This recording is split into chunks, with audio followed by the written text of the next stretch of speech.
So, Oni, I have been finding myself with a lot of time on my hands, a lot of spare time. I don't like where this is going. What have you been doing lately to keep yourself occupied? Oh, just being a miserable tornado of a human. But that's your everyday. So is that your constant state of just keeping yourself occupied? I am Hurricane Onidino right now. It's upgraded from Tropical Storm. Is there a step above that? Abyss? Abyss Onidino. I kind of like the ring of that. It's my Bloodborne name. I'm surprised you even know about that game. I mean, it's not a Nintendo game, and it wasn't made back in the 90s. So then, Mr. Judgy Jason over there, what have you been spending your time with then? I have been cleaning the house. I've been making pillow forts. I have been using my time wisely. I can't even imagine you fitting into a fort. Isn't a fort just a house for you? I mean, in most cases, yes. There were a lot of pillows that were involved. Like, every single pillow in the house. It is quite comfy, though. Is that where you play your Animal Crossing? Yes. It's my own little secluded island getaway in the middle of my house. Your shameful embarrassment, and that's why you must hide. I like to think of it as my egg of protection. Egg? that I am putting myself in. That's not how eggs work. You're birthed from an egg, molded by it. How do you get this symbol as egg? This is nest. It's your nest of protection. It's a nest. How is that a nest? Yes. What the frick? How do you not know what a nest looks like? And what? Are you not even reading my lips? No, it can't be a fort. It's a nest. I'm too large for a fort, so I live in this nest.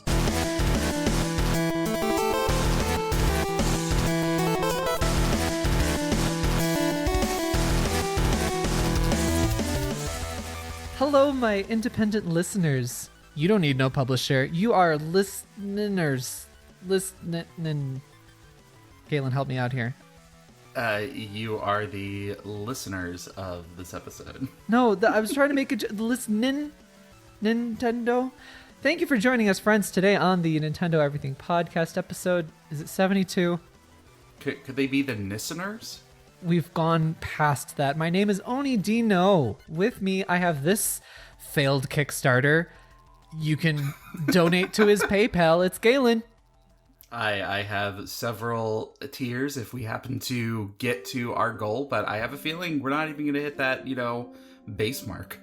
Yeah, I have a feeling that also no publisher will follow up. Oh. Galen, quick, what's the name of your Kickstarter video game? Bouncing Bubbles. But what? Okay, explain the premise. Okay, Bouncing Bubbles is all about this boy who is in a bubble. He has lived in a bubble his entire life. John Travolta, I'm with you. Yeah, but now the world is starting to go crazy, and he has to go around and collect all the people into bubbles. Into his own bubble? Into his own bubble, yeah. And I assume that there's a battle system very similar to Battle Network? I mean, now that you say it, probably, yes. I was just gonna say it's more just you bounce around the screen and try to hit everything. Sometimes accidentally. Friends, we have such a big episode to talk about that we don't have time to entertain whatever that was. We are a weekly show. Episodes go live every Sunday. Check us out on iTunes, Spotify, Stitcher, Google Podcasts, you name it, we're there. Please take a brief moment to rate us on your podcast listening platform of choice, or leaving a comment, or sharing us on a Discord group, perhaps, if you're like, hey, guess what? You have a lot of time on your hands because everybody's in lockdown, and here's a show where two best friends really hate each other. And they really do, don't we? Yeah, I mean, hate is a very strong word, but it's the strength that holds our relationship together. It's the glue in between the letters love. Mm-hmm. What? If you spell it all out, you just get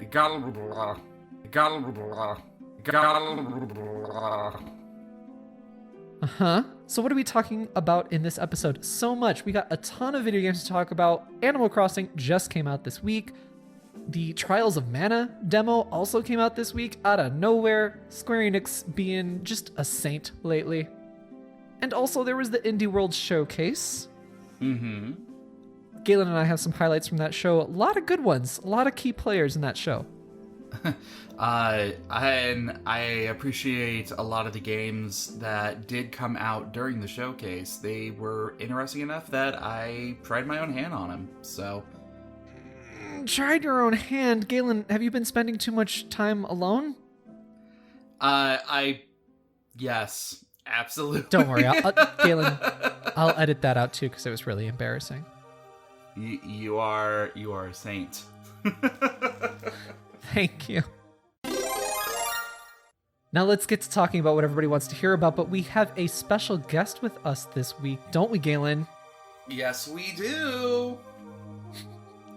Why don't we introduce our special guest? Are we Oprah? So this week I have brought my lovely wife, Mary, in. And she has some very strong words and opinions of the new Animal Crossing game. Mary, how are you doing? I'm good. I'm happy to be here, or in my Animal Crossing voice, I'm happy to be here. Oh, that was really good. That was really good. I don't know how strong of opinions I can have since I have not even been playing the game for like 24 hours. Mm-hmm. I have feelings, but I don't know if I would say opinions. Well, don't worry. You're sitting next to that guy, so... It's like when like a best friend has a specifically best friend who's less attractive than them, so that way when they stand next to each other, it makes the other one look better looking. Does nobody else do that? Galen, never mind. Galen, forget what you heard. So many things make so much more sense now. So, Mary, the question that everybody is dying to hear is, what fruit did you get? So, that is an excellent question. I got pears, which I was actually kind of disappointed about. Well, they taste like sand. They do taste like sand. Actually, I have never eaten a pear. What? Never eaten a pear? I have never eaten a pear. I have eaten many a fruit, but never a pear. Well, let me be the first to tell you that you should give fruit more a try. That was a backward sentence. More fruit a try. Gotcha. But I did receive pears. I was holding out for apples because I really wanted to name my island Avalon, which literally translates Isle of Apples. Huh. But unfortunately, I got pears. So did you call it Paralon? I named it after a Grecian goddess. Matilda, right? Matilda. Pomano. Pomano. God. Pomana. That's my island name is Pomana. After the Roman The goddess Disney Pomana, character, right? Yeah, it's a sequel to that Moana. is Moana. But Pomana is the Grecian goddess of fruit trees, and she is mostly known, like, affiliated with pears. Oh, I thought you were going to say she's known for her melons. Well, that's true. Have you seen those Grecian goddess? Actually, Roman goddess. Totally different. My apologies. No, that's all the same. It's like same people. It's fine. Absolutely Now not. you have two pantheons that are angry with you. One pantheon, one Parthenon. Uh-huh. I don't think I can accept any more plagues at this point. So, with your limited but thorough experience playing the game so far, have you been enjoying it? I have been enjoying it. I will admit, I remember all too well, like, my trigger finger that I had when fishing. It's so much easier in Pocket Camp. Like, it's been so long since I played, like, New Leaf. Ah. In Pocket Camp, it says, like, tap! And you're like, oh, yeah, now I'm gonna get this freaking fish. But in this game, there's a big kerplunk, and that's when you know it's time to reel your fish in. So, like, the fish trick you, and, like, will kind of go at your bait for a little bit. And then you get too excited and you prematurely Right, pull out. right. Galen, you can relate. It's fine. My husband. I was about to say the other half of this is just watching her go, cast the line, it falls into the water, she gives it not even half a second, and then says, "Damn you, fish," pulls it out, and then goes at it again. Well, that's the other thing. Again, I have not played a true Animal Crossing game, and I've only been playing Pocket Camp, so I forgot how sensitive you have to be when casting your line. So you have to cast it directly in front of the fish, or be patient enough for the fish to realize you. I am neither of those things, accurate or patient. So when I cast out, and I'm like, son of a bitch, what the frick? And like, pull it back. There is that every now and again where, in that split second, where I'm just like, oh no! Like, he's not seeing my bait. And then it's me pulling back as he's noticing, and then the fish disappears. And then I'm just like, to the point of nearly breaking the controller, like screaming. Seven times in a 10-second time frame. I counted. You know what? That actually makes people think that I'm a very bad fisher, which I am not. Fisherman? Fisher lady? I think it's fisher woman. A fish person. You're a fish. A mermaid. But a mermaid, if you will. Well, it sounds like if your fish aren't seeing your bait right away, then you need to hike up the skirt on your villager. What kind of clothes have you been manufacturing? So there's a lot of different textiles that they give you in the beginning of the game that you can wear as face paint, which is new. You can put on your shirt. You can even display it on the ground. I have not really been playing around with those. I am waiting more for the community to release more. In New Leaf, you got so many different like fun clothes. Like, people made like Sailor Moon costumes and like all these different outfits. So I'm very excited to like experience that. So I haven't been playing too much with that, but you can also make your own. So at some point, with now the infinite amount of time that I have, maybe I will craft myself a very beautiful dress. But I did make a pair of boots today. A pair of boots? A pair of boots, because I fished out 2 boots from the river and then took it to my crafting table and made myself some recycled boots. Well, that's the greenest thing I've ever heard. Yeah, it's very green here. Very eco-friendly. I can't even pronounce the name of my island. I really just named it for the sake of like, oh, that's neat. I'm never going to have to say the name of this island ever again.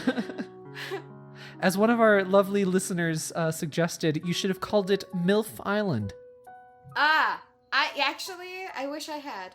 Now, looking back, you know what, turn it all off. We're just going to rebuild this from the beginning. Put the Switch in the trash and buy a new one. Maybe we'll get some pears this time, or not pears, peaches. See? Peaches would be perfect for MILF Island. Oh, yeah. Everybody wants to shake her tree. Exactly. I got peaches on my island, so I can always give those to you. It's like sex on the beaches. Oh, Galen, I forgot that you were playing this game too. So tell me about your experience a bit. I've had maybe about an hour to play it so far. I have been consistently trying to find the perfect island to randomly generate on and to pitch my tent at, so as it is. Oh, that's unfortunate. That was just I'm really so bad. glad Mary is on the show. Oh, I don't even need to God. say anything. I can sit back. Do we not even do phrasing anymore? What is that? This is quarantine divorce, ladies and gentlemen. The divorce. Divorce. Oh my God, we're getting a divorce. I can't even stand this guy anymore. Divorcetine. You always take it one step too far and you just cut the chuckled to freaking himself. funniness out of the room. Just a quiet chuckle to himself. Everybody thinks I'm mean on this show, but no, it's just because Galen creates these situations for himself. I do it to myself. I have myself to blame. And I will accept You made me it so in uncomfortable. My stride. hands are sweaty. Oh my god, Mom Spaghetti. Mom spaghetti. So how about the functionality between the two of you? Been able to play like LAN play or something like that, since you guys have 2 Switches, 2 copies? I have not been able to play with Galen yet. We're going to wait until after the podcast because he was taking forever to constantly restart to get the correct island. But I have played with my sister. I was actually pleasantly surprised. I don't know if it's when you're playing with more than one character, where you have to like designate a leader and you can't do certain things without the other person being on your screen. But it was when me and my sister were playing together, I was able to go all over her island, no problem. Like, totally fine. And she is actually further in the game than I am. So she already has Blathers, the owl, who runs the museum. Oh, Blathers is lovely. Blathers is lovely. Not as lovely as his sister Celeste, but he's lovely enough. So she was able to already have the shovel and the pole vault to help you get across the river. And because she has those recipes, because you need recipes to craft different tools to help you on the island, she was able to build those things for me, and I was able to actually take them back to my island well before I was supposed to be able to, and find fossils and get across the river. Because basically from what I've seen from the majority of the islands that are around, like when people are posting when they're choosing an island, it seems like everything's designated to like one direct area, and you can't explore the entire island. Yeah. And even still, because I'm not far enough into the game to make ladders or anything like that, there's still parts of my island that I can't explore. That's really weird because like that aspect where you can go into somebody else's game that's ahead of you and get something that you shouldn't have and then bring it back, that's like, I mean, that's, whatever, but like that's getting ahead of the game. And I don't know, I don't want to throw around the word cheating, but like whatever the not version of that is.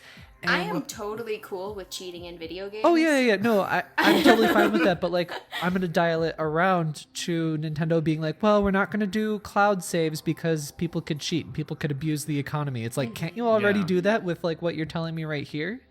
No, absolutely. Well, and, like, if you have somebody who can, like, give you a better fishing pole that won't break every 5 catches, depending on the size of the fish that you catch, or anything like that, then you kind of like have gone past the slowness that they were trying to integrate into the game, which honestly I feel like, and it could be just like the time that we are in right now, the slowness is murder.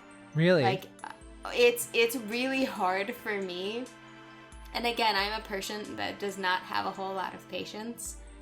I know, Galen's my husband, it's shocking, but it really is. He's more patient with me. That's I have all the patience in this relationship. But because of my lack of patience, I find sometimes it very like just grating, and it is because I have so much time, and it's not like, oh, I can just enjoy this. It's like, oh my god, I have to still fish. I have so much money. What am I going to use all this money for? You weren't even let me buy anything yet. Actually, I thought that was kind of interesting. When you were playing, at the very beginning of the game, Tom Nook goes ahead and gives you your itemized bill of all the expenses to go out there, and they give you this number of like 48,000. It's 49. It was like almost 50,000 bells. Yeah. Or you can pay with Nook miles, which is 5,000 Nook miles. Yeah. And you earn Nook miles through different experiences that you have on the island, like catching like X amount of bugs, or catching X amount of fish, or, even they have, you earn Nook miles for mistakes that you make. Like, like there are presents that float in on balloons, and you have to pop the balloons. And there's, like, you earn Nook miles for if you pop the balloon and it lands in the river and you lose the present. Oh, that's great. Because that is, like, Right. such a terrible feeling, but at least you get, like, experience points. The experience points, basically. Yeah. But I think it was really interesting because when Mary was playing, she got the 5,000, like, within 2-3 hours of playing. And she looked over at me and said, yeah, well, I want to keep my miles. I'm just going to go ahead and grind this out to get the 5,000 or 50,000 bells. Why did you have to say that? No. I'm applauding you. I think that's... No, the whole grinding out thing.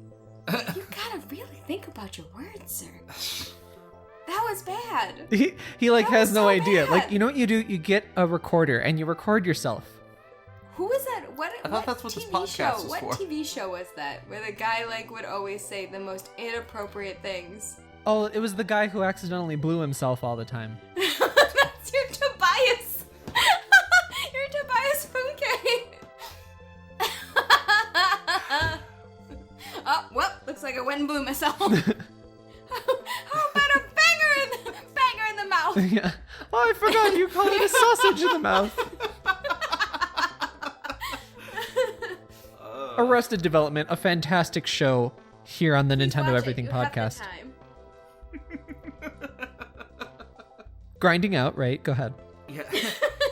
So Mary was working extra to acquire something. Hooking. Yeah, she was hooking herself out for some bells. Right. And she actually got the needed amount. And she went to Tom Nook and was like, hey, I have everything to pay off that thing that you said. He would not accept the bells. It did nothing except only accept the Nook miles.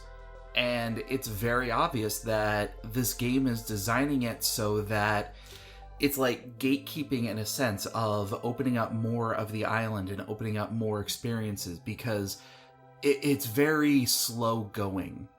It's more of just an elaborate tutorial level, and it wants you to make sure that you do every step of the tutorial level.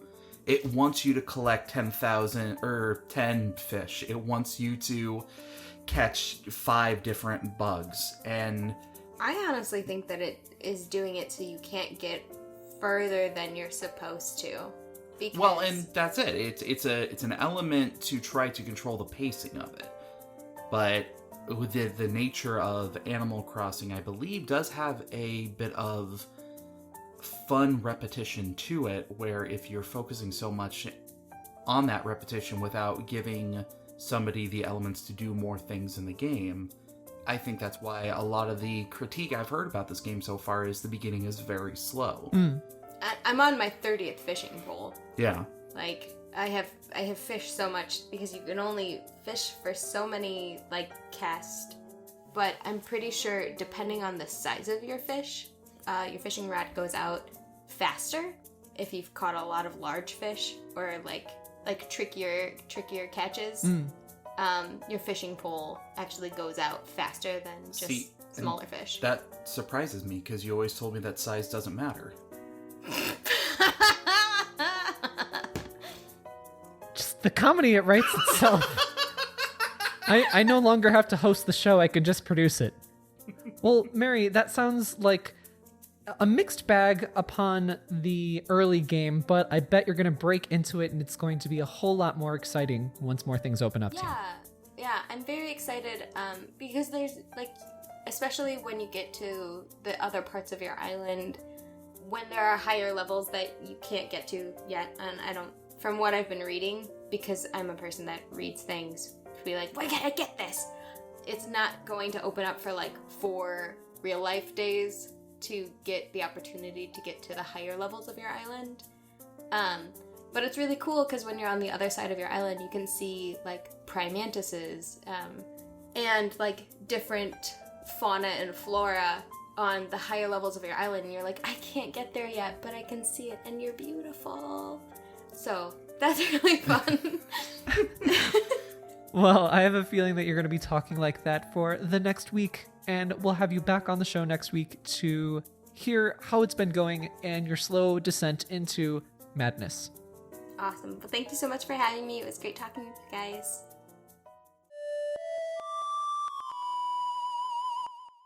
So Galen, I have to ask you, with all of the games and the demos and nonsense that's been coming out this week, did you get a chance to download and try out Resident Evil 3?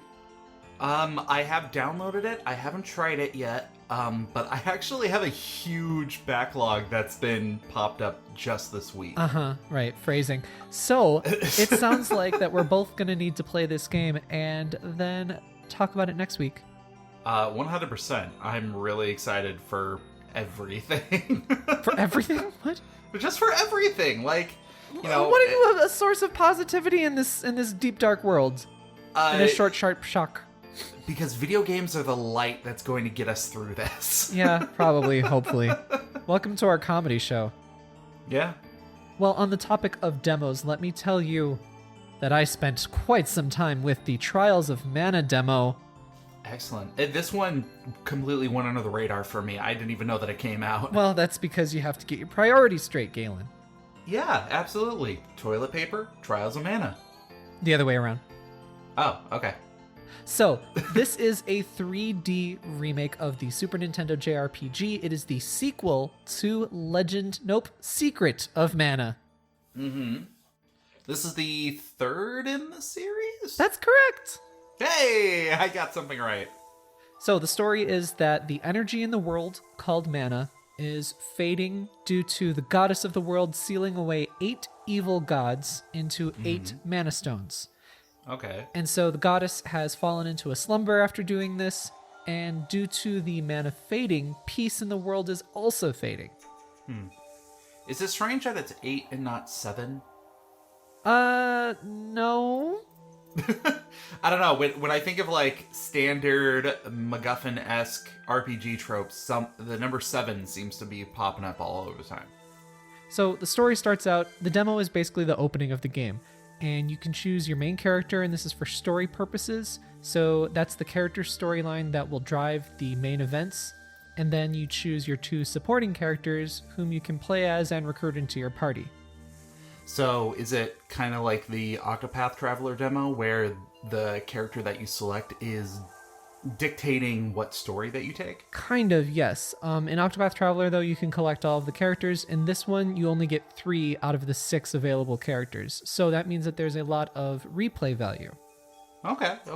So in those 6 characters, there are 3 main storylines that you can see from 2 different points of view. So, for example, Angela and Duran have the same main storyline and villain, but they come from different kingdoms and have different motivations. So different pieces of the puzzle, so to speak, are filled in from each of their perspectives.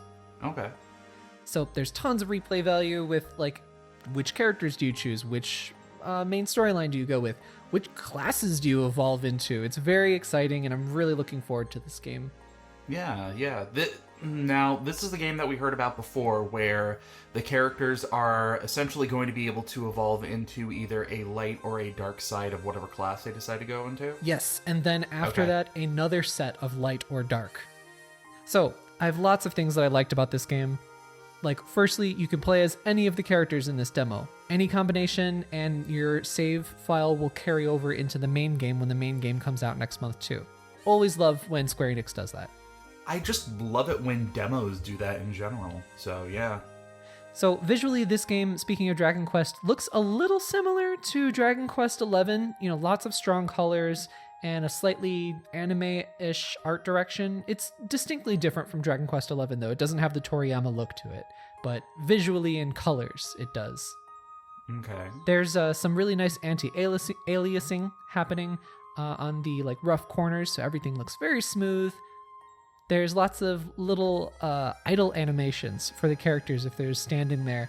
And I love when games have extra effort put into idle animation, something that, a lot of people don't really notice. It just adds personality and polish. And sort of on that same note, there's also a little bit of extra monologue or dialogue added to a character right after a story driving event happens. So they'll be like, ugh, I can't believe I have to go here. Why would they tell me to do that? Oh, I guess I don't know where to go from now. That kind of stuff. It just adds a little extra personality. Okay. The environments are also very nicely crafted with lots of little flowers and winding paths, or in the colder areas I saw some glaciers and some caves. The game is not an open world, so your maps are intentionally crafted for the framing on when you come up to a big tree or around a corner or whatever. It just adds to visual spectacle that can be intentionally framed. That's something that I've come to really appreciate in non-open world games, because you know how, like, especially the last generation, there was a whole bunch of just open world games. That was the trend, and I really appreciate these cultivated experiences for the player. Yeah. Well, especially for something that's so story driven, you know, taking a step back from that open world, do anything that you want to in whatever order that you want to do it in, into something that's a little bit more scripted and directed. And also in the environments, there's like little items to find in the form of like little sparkles, which I absolutely love because that makes me look carefully at my environments and explore for like little goodies, and you're not just like running through corridors. Mm-hmm.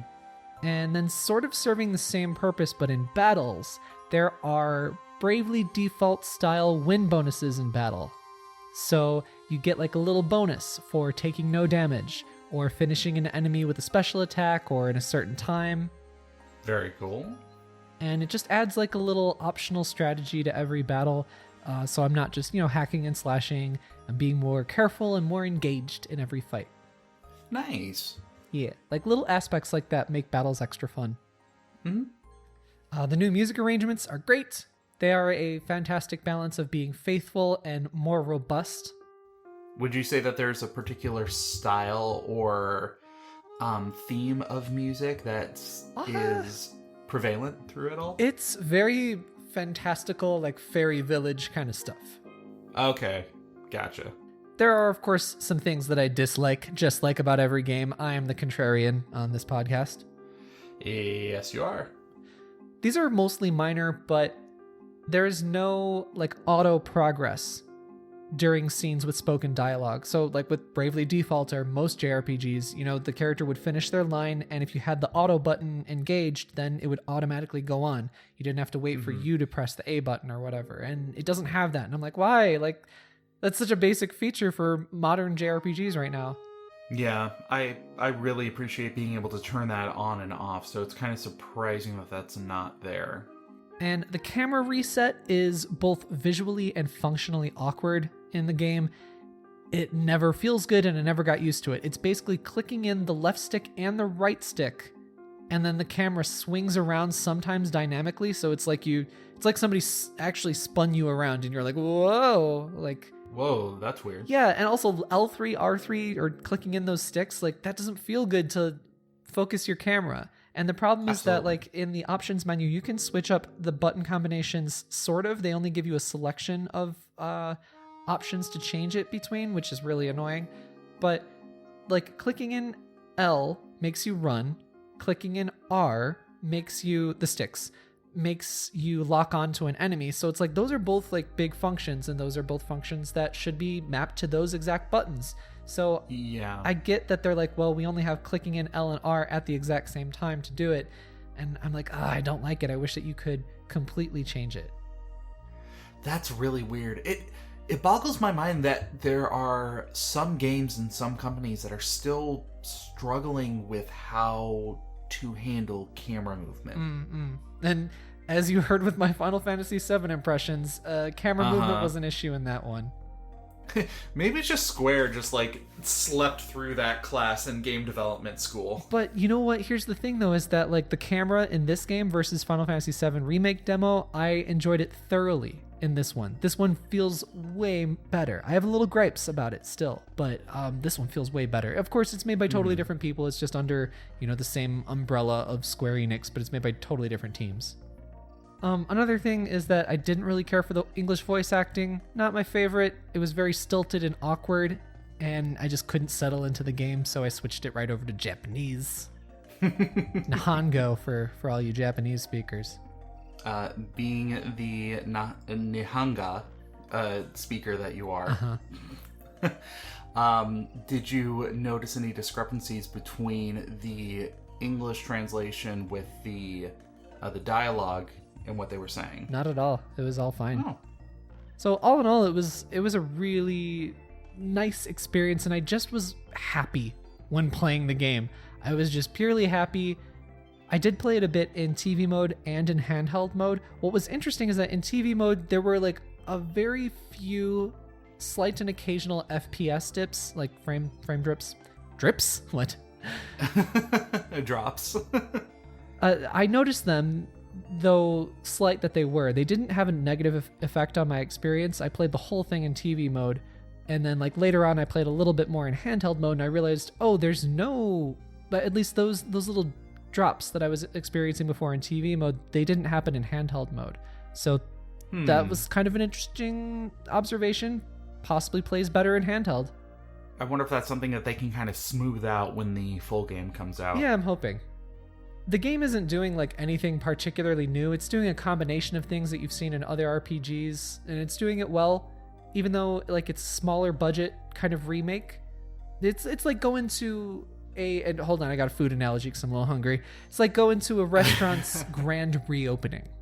And you're looking at the menu, and it's a little bit different than you saw before, but the restaurant's still an Italian restaurant or whatever it was. And you order some food, you order some courses that you've had before, but maybe not in this combination, or with a little twist like, oh, there's a sprig of mint in the pudding, or a garlic aioli with truffle oil drizzle. Man, you're knocking it out of the park with these food analogies. I'm very hungry, very hungry. But I just love how the Final Fantasy VII Remake demo came out and Trials of Mana demo came out. They're both games that are going to be released back to back because they kept pushing Final Fantasy VII back so much. Mm-hmm. And this is not a high budget remake when you compare it to that. And it shows, I think that this shows that every game does not need to be that big, crazy, high budget remake. Yeah. And absolutely. I'm a super champion of like video games that are mid or lower budget and they still have like a little bit of jank in them, as opposed to like something that's like a huge budget, photorealistic, over ambitious game with like some jank that's like in the fundamental elements because they're not finished, because it feels like a boardroom meeting for years where they're like, oh, we can't decide on this, but we have to keep progress. It's fine. Take a breath. All I can say is I enjoyed this demo more than Final Fantasy VII Remake. Well, that's good. That's very good. It makes me want to replay the remake demo though, Final Fantasy VII, to compare these two games right back to each other. But like Trials of Mana is only $50. It's going to be a complete game with a beginning, a middle, and an end, and it's going to have a lot of replay value. And I'm like, God, it's so weird to see this right next to 7 Remake because, geez, so I think it's such an example of how Square can remake games. They just need to stop doing the huge, gigantic budget. And don't get me wrong, I'm excited for the Final Fantasy VII thing. I was just on a podcast where I talked about the localization of Final Fantasy VII, and we're going to be releasing the episode sometime in the future. I don't know. I just guessed it on it. I'll just stay attention to my Twitter and I'll tweet it out. But, I mean, I think there's a way that Square Enix needs to act within its means, and I think it's acting outside of its means with Final Fantasy VII. Yeah. I will admit, I definitely need to go back and replay that demo because the Final Fantasy VII demo. Yeah.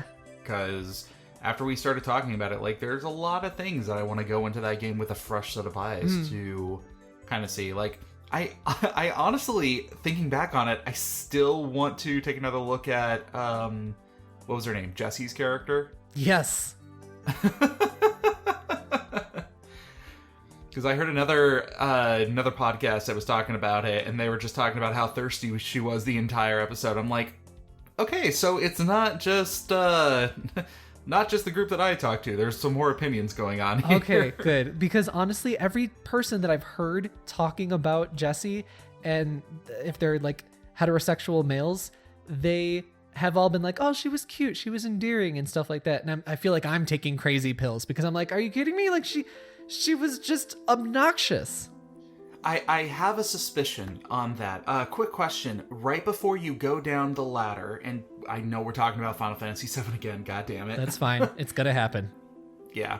Right before you go down the ladder to the base of the reactor before you fight the boss, where Jessie's there and you have the option to talk to her, you can just go down the ladder. If you decide not to talk to her, does she say something to you?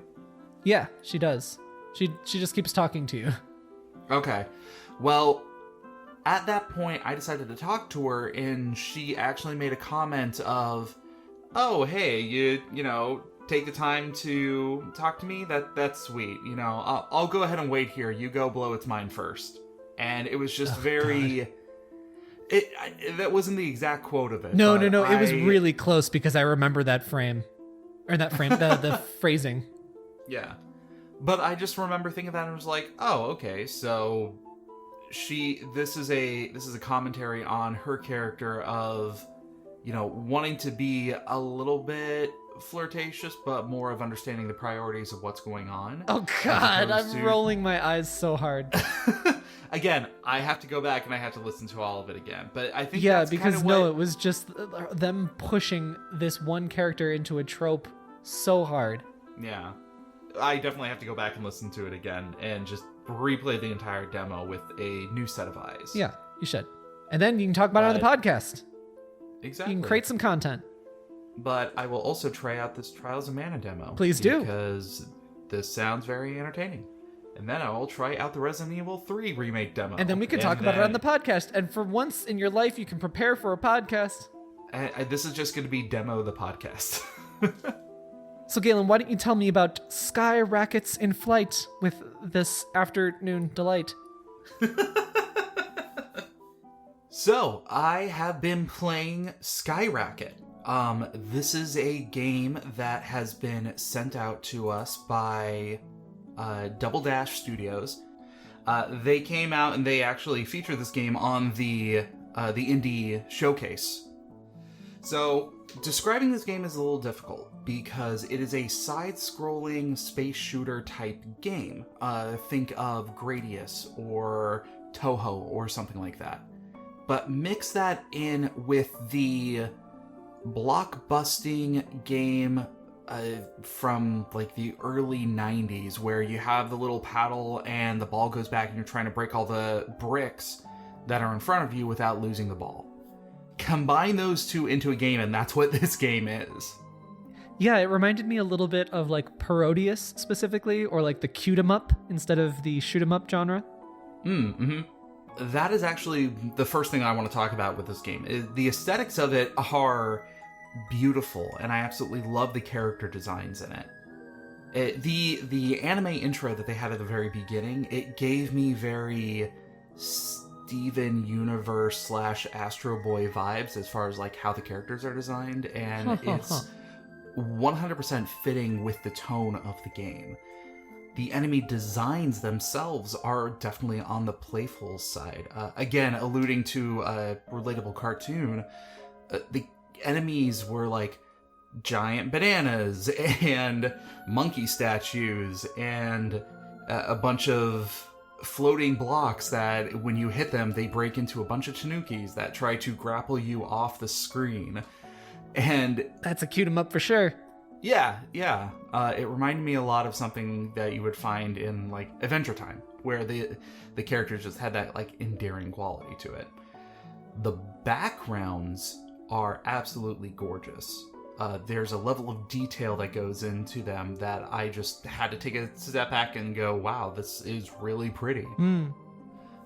It actually reminded me a lot of some of the later generation Sega games for the Sega Genesis, like what you would find in the background of Sonic Pinball or Sonic 3. Really appreciated that, and it was very fun to watch and to listen to as well. What's the music like? The music is very poppy. It's very fun. The best way I can describe it is that it gave me a warm feeling the entire time I was playing the game.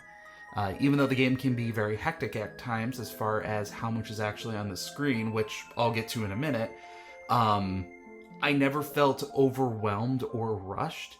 Like, the music was a good, calming counterpoint to the intensity of the action in the game. Interesting. And that warm feeling that you were feeling, that's not just the corona setting in? I hope not. But no, just overall, just I would love to watch somebody who is a skilled player at this game just absolutely go on it. And the reason I say it is because this is very much a skill-based game, which I will be honest right from the get-go is not necessarily my cup of tea all the time. Yeah, because you're also a fake gamer. Yeah, I've got no skill. So the main mechanics of the game are you're flying around just like, again, I said before, a Gradius shooter. As somebody shoots something at you, you can reflect it, hence the racket aspect. You hit it back like you're hitting back a tennis ball. It can go ahead and hit an enemy, and then it starts to bounce around on the screen. So you have this option where you can have this one single bullet bouncing back and forth between you and the enemies. Like a game of Pong? Yeah, exactly. Just like a game of Pong.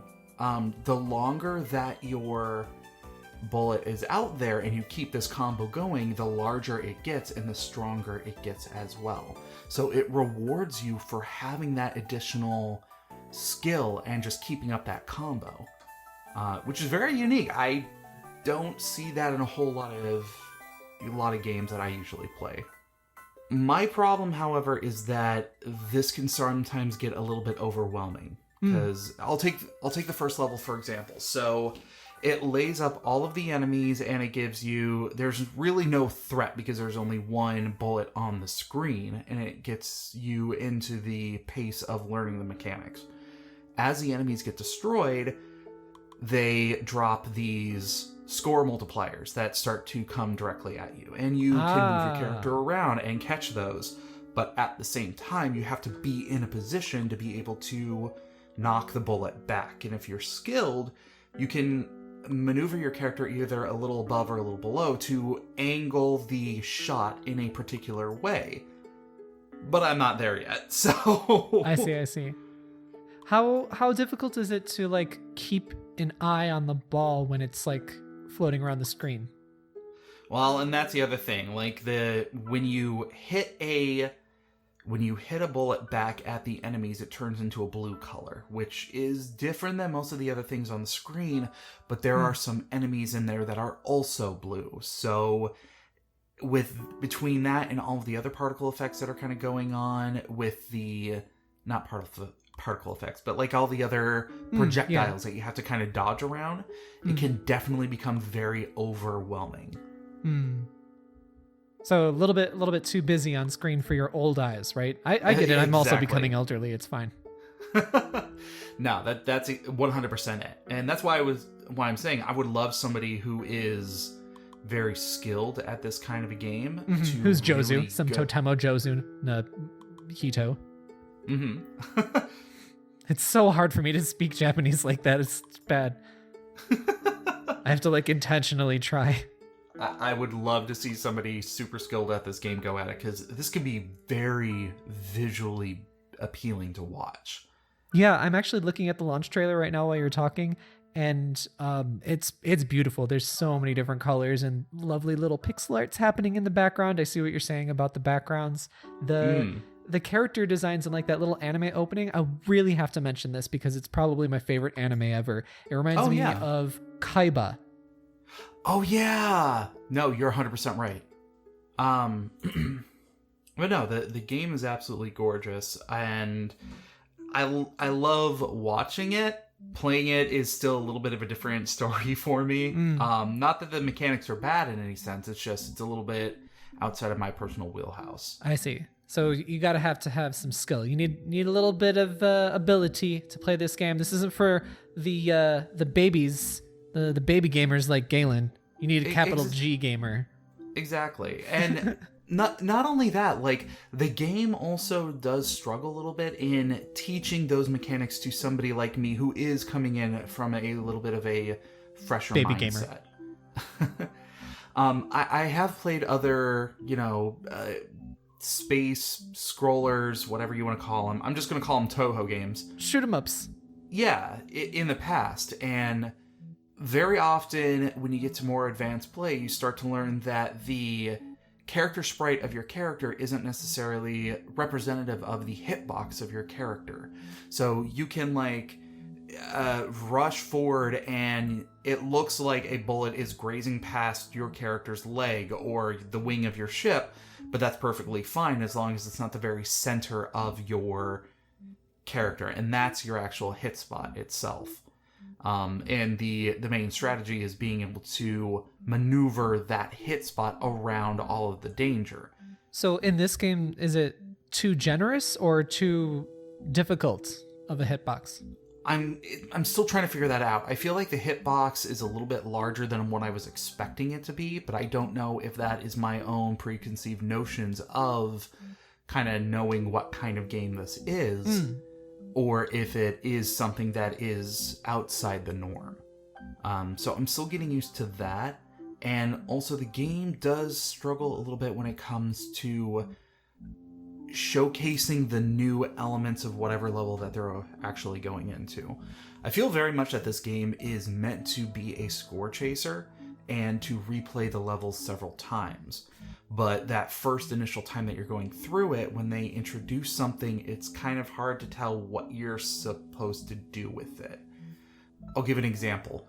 On the second world that you go to, there is this enemy that shows up and throws a clouded energy thing at you that moves very slowly. It's very easy to avoid, but when it does get close to you, it kind of puffs up and explodes, and it leaves this like starry residue behind.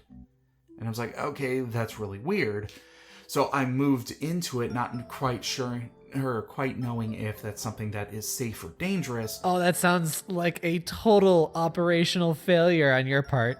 You know me, you know what, I'm willing to try it out to see, how bad things are going to be for later. Curiosity killed the cat, yeah. When I went into it, it suddenly started to wave the screen back and forth, reminiscent of like... Touch fuzzy, get dizzy? Exactly. That's basically what it was. I love it.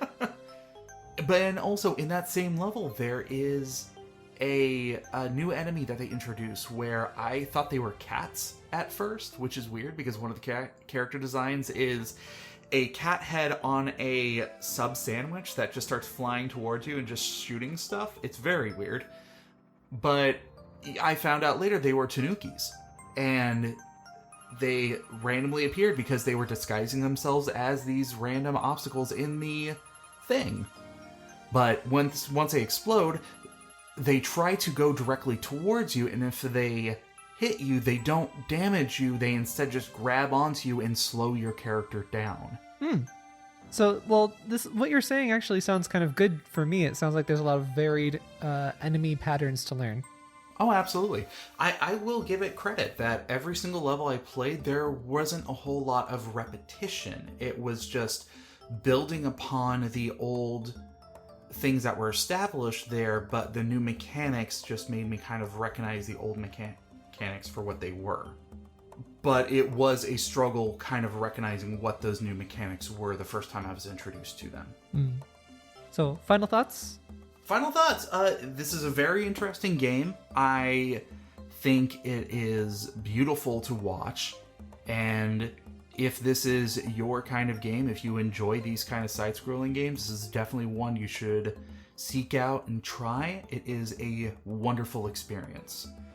So that was Skyracket. Check it out if you're a capital G gamer. By the way, I don't know, because I've said it so many times, that is literally one of my least favorite things ever. I'm being cynical. Get capital G gamers.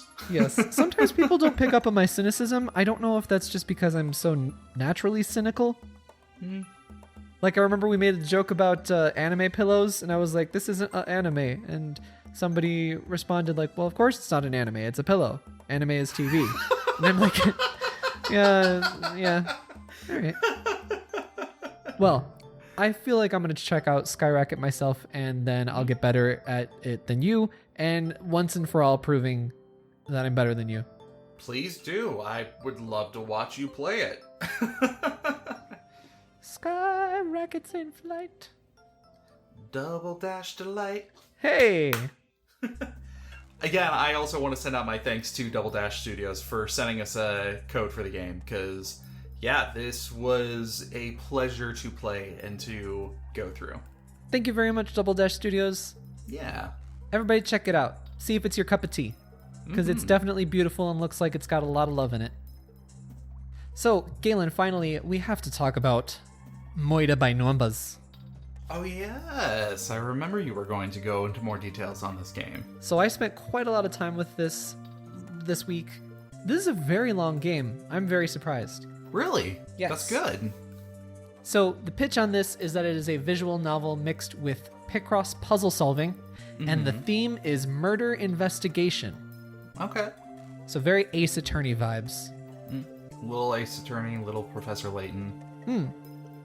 So you play as Honor Mizrahi. Her name is Honor. Okay. She's an actress with a penchant for detective work. And she gets a robot companion very early on named Scout. Okay. It's an anime. That checks out. Anime. It's set, I want to say it was 1997. I don't know why I want to say that year, but it's definitely set in the 90s. It's all over their promotional material. So you interrogate, you investigate, you find clues, you solve puzzles with Picross, all that stuff. Okay. There are 4 main cases in the story. I just beat the second case. That's why I say it's surprisingly long. And in addition to that, there's a bunch of bonus puzzles that you can do that explains what happened to Scout before you met him, before you discovered him, because he's got like amnesia. He's got computer amnesia. The robot? Yeah. Okay. A corrupted memory file. So, some things that I like about this game, the visuals, the character art and the character designs are so good. The designs are done by the same designer from Hatoful Boyfriend, which was a dating sim visual novel with the pigeons. Yes. Yes. So that's the same character designer. Everybody is nicely overly stylized, like an Ace Attorney game. Lots of them are very bangable, which is how I judge my enjoyment of a game, as you know. On a scale of 1 to murder, how are the butts? You know what? You don't see butts very often because it's just like a character, like a 3/4 profile, and then they turn. You never really see the backs. Shame. Yeah, if there's I'm one surprised criticism you're I even have of this game. Yeah, I'm surprised you're even playing this game. The opening animation is also very whimsical and fun, kind of like Skyracket. They have like an opening anime, and it reminds me of like something that I would watch on a cartoon show when I was a little bit younger, and I would get really excited when watching the intro. It's really fun. I wonder what the animation studio is that did that. I wish I should have looked that up so that way I could have shouted them out. Shout out to the animation studio. Try and credit everybody, you know? They know who they are. Yeah, they know. The music is also pretty good. It's done by the same guy who worked on games like Phoenix Wright and Beautiful Joe. Awesome. Yeah. Very good. When you're solving puzzles, the songs in the background are a great blend of like catchy and passively upbeat, so they don't intrude and you don't get annoyed by them, but they're like nice and upbeat, and I found myself like kind of humming along with them too. Does it make you feel like you're in the 90s? No. That is Darn. going to be in my dislikes, actually. That it doesn't make you feel like you're in the 90s? Yeah, we'll get to it. Don't jump ship, okay? Okay. That's not actually what jump ship means. Still on my likes, I like the story progression of the 2 cases that I've played so far. There were some nice little turns and such. A little tad predictable, but they were fun. Like a good episode of Scooby-Doo. So moving into my dislikes a little bit slowly is the music doesn't feel very 90s at all. And the opening song is kind of cute, but it's kind of lame. And I feel like that's the perfect opportunity, your opening song, to do some sort of very reminiscent of the 90s. You know, they should have done like some sort of, oh God, who did Groove is in the Heart? I put them in an episode of the podcast once and it got what's that, copyright claimed. Did it really? On YouTube. I need to not do that because like there's no issue like with us on YouTube. But like they can limit which regions it gets listened to. But that's only on YouTube, so whatever. If you guys are listening on YouTube, find a different platform because there's way better versions. The artist who did Groove is in the Heart is D-Light. Oh, D-Light, of course, yeah. So it needs to be like sort of like D-Light-esque. if they want to do like a poppy upbeat thing. Mm-hmm. Or, they could have done like some sort of like grunge, like a happier grunge. That's also very mid-90s, early 90s. Okay. So, I don't know. I feel like they just kind of missed the mark on that. Yeah, all jokes aside, that actually does really surprise me. Yeah. Considering how heavy in the marketing materials that they were like, it's in the 90s aesthetic, blah, blah, blah. Like, they didn't commit to it. You could have gone with happy grunge. You could have gone with, R&B. Yeah. I need some like TLC style opening to this. I want some Seal in there. Of course you do. We don't need Heidi Klum's husband up in this, okay? He's been in enough places. We need some TLC. They are married, aren't they? We need some Left Eye Lopez. That's what I'm saying. I always forget that. How could you? Another complaint that I have, and this one is possibly personal to me. So far, none of the characters are likable. Really? Yeah. Like Scout, maybe, the little machine, the little computer. But he's not, like, involved too much, at least not in the first 2 cases I've played. Again, I'm only halfway through the story because it's a very long story. But everyone is always arguing and complaining and bringing up divorce and criticizing each other, and it's just like a loud nightmare. Whoa, okay. Yeah, like, I mean, I like the story progression, but, like, the writing for the characters in between each other and their interactions is just, like, wheel spinning. I'm like, oh my god, like, a tornado cacophony of people just being like nasty to each other, and I'm like, my brain hurts, Now, you did mention last week when you kind of talked about this game that you were feeling that the characters were very misrepresented as far as how they were, like, hold on, distinguished. you need to stop talking right now because you're putting words in my mouth. Okay, how would you rephrase what I just said? I do not think that the characters were misrepresented. I just think that they were all written a little samey. Yes, that's what I was trying to get at. By saying the wrong thing. Well, yeah. It's Galen in a nutshell. Yeah, the writing is, it's not as creative as I would like it to be. I feel like it's going in the right direction, but just it could have been punched up a little bit to match the characters better, or trimmed in some areas where they're just whining or arguing and it's redundant and it's not forwarding the story or the investigation.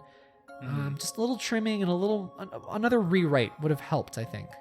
Yeah. Because the story's a little funny and it's a little engaging, but it could have just gone a little farther in that direction for me. I have some pedantic criticisms about this game, so let's talk about a few. Okay. Number 1 for me is the 90s aesthetic. Okay. I'm overly critical of this. I know I am. But it just doesn't need to be here at all. For how heavily they're relying on a romanticized, like, 90s visual kind of thing with, like, the fashion and whatever, which is a little bit off, to be honest. Were there big hair and shoulder pads just galore? Not really, no. Oh. Like, sad. I don't know, the game is like this romanticized version of the 90s, and it's like plucking some certain things from the 80s. It's really missing like what was in my mother's closet at that time. You know what I mean? Or like what Fran Drescher was wearing on The Nanny, I was about to say, like, when I think of fashion in the 90s, my first go-to is really just Fran Drescher. Oh my god, why am I having a brain fart? Oh my god. Don't worry, I'll cut all of this out, Galen. Girl from Seinfeld. Elaine, that's her name. she was a very New York character. They had her dressed in a lot of blacks and browns. But also just the hair and the shoulder pads. Like, yeah, her hair is was what I definitely think of. iconic for that era. God, Elaine, how did I forget that? I literally thought the name like 5 seconds before I brought this up. That's fine. I'll edit it out so that way nobody knows how embarrassing this was for you. Aw, and that's why you're a saint. Saint Oni. Thank you. You know what? That sounds a little wordy, though. We should really shorten Saint Oni into something shorter. I don't know. I like the bilingual irony of the whole thing. Sony. Well, just call me Sony. Okay. Shall I give a 40-minute presentation about how many teraflops we have, but in like ASMR for the dead? Oh my god! I I'm so glad you brought this up. Did you watch that? No, I didn't. And honestly, that was a joke I stole from a much funnier and much better gay person. Okay. Her name is Neve, and she runs a much better podcast than I do.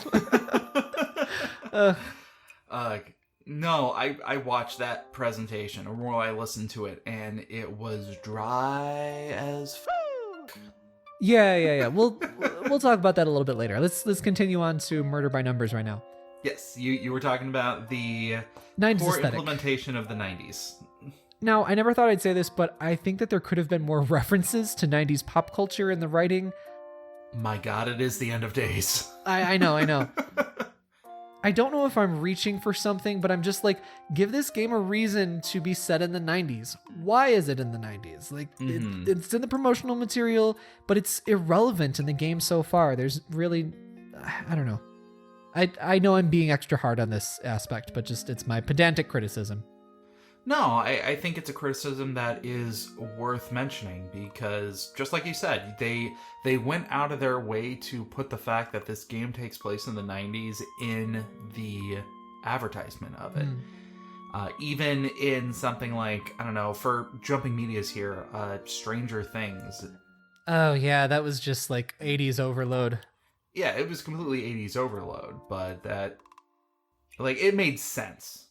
Yeah, I don't like when they do like the cheap aesthetic because it'll be like, remember this? Remember that? You know what I mean? Like, I don't know. Yeah. Maybe, there's still 2 more cases, so maybe there's something coming up. But it would be interesting if they were like, oh shit, like I have to contact somebody, but there's not a payphone anywhere around. And so because I can't contact somebody because don't have a cell phone or whatever, then this thing happens or whatever.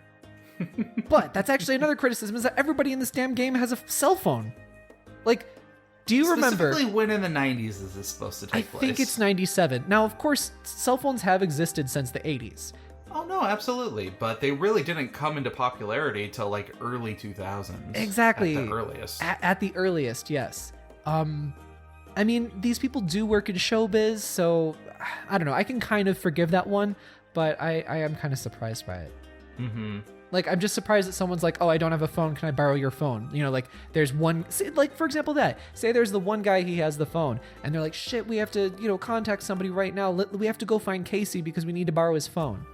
And on that topic, KC, this dude, he's a character that's not great gay representation, in my opinion. But at the same time, I was thinking about this a little bit. I think that that's actually a criticism that I can say of everybody is that everybody is kind of a stereotype, and Casey is very much the gay best friend trope. Really? Yeah, just unapologetically campy and effeminate and sort of comic relief. And those people exist. I'm not annoyed that he's in it. It's just that, like, I think everybody is kind of a stereotype. So when he comes on screen, you can be like, okay, he's going to be a quippy gay. And when Becky comes on screen, it's like, okay, she's going to be vapid and bitchy. And it's just like, they're not as well-rounded as I would like them to be. But again, I'm only halfway through, so we'll see. Is the ditzy valley girl a thing? That's Becky. She's not super ditzy. It's more that she's like mean. And I thought she had a heart of gold, but she said some really heinous stuff in the second crime scene thing. And I was like, geez, this is why I'm like, nobody is likable. I don't like anybody. And like, Honor, her mother shows up and she is just like a really horrible version of the mom from The Room. Where she's like, well, I have breast cancer. She doesn't say that, but she's like, well, I'll tell you that you should have found this person. I set you up with this man and you have no thanks for it. Like that kind of thing. It's just like, oh my God, you're a nightmare. Yeah, these characters do not sound... I'm still going to go with it though. I don't hate it. I don't love it. Both aspects of it could be better. The Picross and the visual novel aspect of it. But I want to see how it ends. I want to give these characters a fair shot. And I still do recommend this to people who are new to Picross though, because I think it's an easy Picross game. Okay. That's Moida by numbers.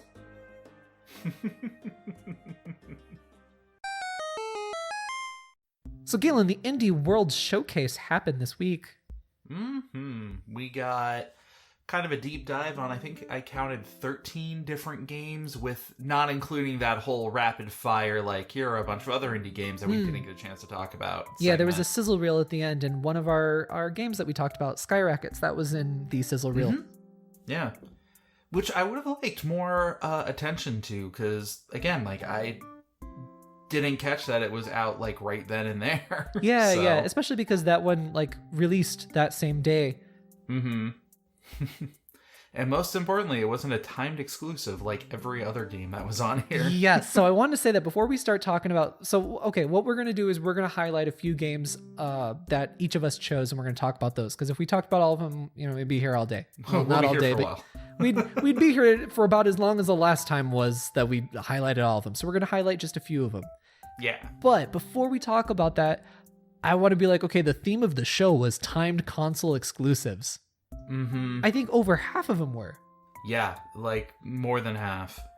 So that was clearly a thing that they were pushing. Nintendo loves to, prop up their indie developers, and I think that that's really important. And if, part of it is like do an exclusivity deal with them for a timed exclusive, I think that that's a fair thing to do. Mm-hmm. Especially because like Switch is the platform that indies are selling on the most. So, it just kind of makes sense. Like if your indie game is not like a game that's really taxing on the hardware, then why not have it on the hybrid console thing? Absolutely. And like we've had a couple of developers who've actually, been on our show who have commented on the ease of being able to develop for the Switch. So on that note, I really loved that they showed off the developers' faces in their offices for most of the games. I think that that's so important to like have that connection with like these tiny little studios. Absolutely. And I especially, just like you said, like being able to give a platform for these people who have so passionately been making these labors of love in some cases, like, yeah, it's well worth it, and good on Nintendo for sharing that spotlight. So there was a lot of originality in these games showcased, a lot of things that I just kind of haven't seen before. What is one of the games that you want to talk about? First game that I actually want to take a mention that kind of caught me by surprise was Quantum League. Which one is this? So Quantum League was a game that they were talking about. It's a first-person shooter, which already has me kind of like tilting my head a little bit because we don't see a whole lot of those on not only just the Switch, but just Nintendo platforms in general. The colors that they use in the game give me like Overwatch vibes in the aesthetic of it. Yeah, it's very vibrant. But their main gimmick of the game in general is that they were talking about being able to rewind time and clones of your character coming out and doing kind of the same actions that you were doing beforehand, which kind of like changes up the battlefield, and you have to think fourth dimensionally in some cases. I was going to save this for a little bit later, but there is a video that Corridor Digital did. I actually have it as one of my additional DLCs. It's called Clock Blockers. But it basically runs on this concept, and it's what if you were to take a first-person shooter but repeat the mechanics, and you can anticipate the mechanics that the other person was using. And it becomes more of a strategy element more than it is a Twitch-based skill reaction kind of thing.